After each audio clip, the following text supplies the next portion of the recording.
Next mission is to clean up this mess here.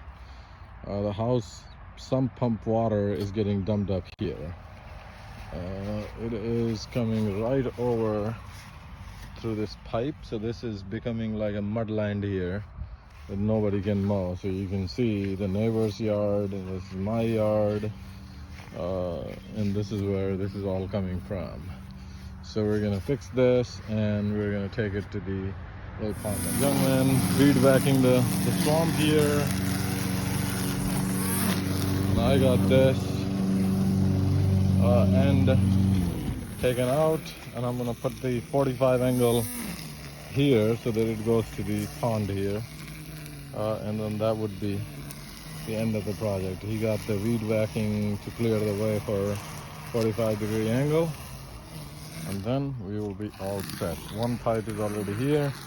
We got a couple more laying in the garage, and then we'll just make them tight. Pipe laying is going well.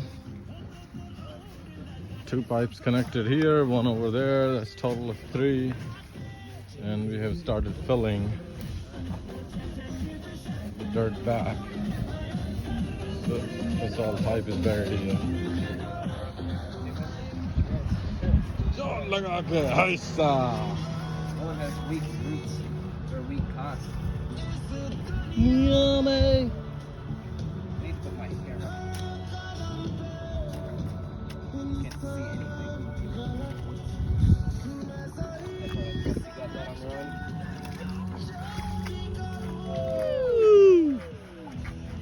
You can't get up that high. No. I need a phone to record the funny sound. Yeah, okay, well, I'm recording. No, come here. Just like record from my perspective. Okay, go.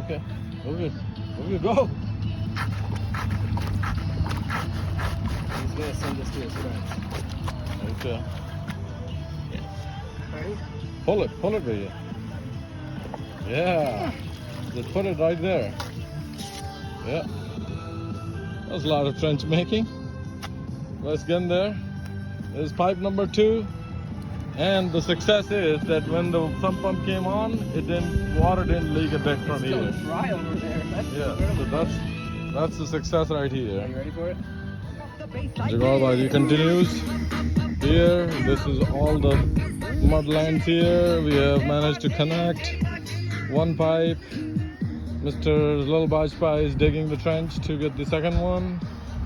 And the idea is to get this sump water all the way to the pond there. And the idea here is that once he gets this trench dug in, we'll just sink the pipe in, put the same grass back up, and then mudlands will be gone for good. This project is almost done. This is all pipe buried. Here? This little bit, you can just put some of these up here. Maybe a small one here. Yep, all collective. So this is the length of the mudland was. Honestly, we could probably use all of that and just fill up any patches here. Yeah. Especially from this initial connection. Yeah. Make sure that it does that good stuff. Well, we'll just wait for rain to equalize this. And then we made this little trench going in here to the ocean here. So that was project Eliminate the Mudland.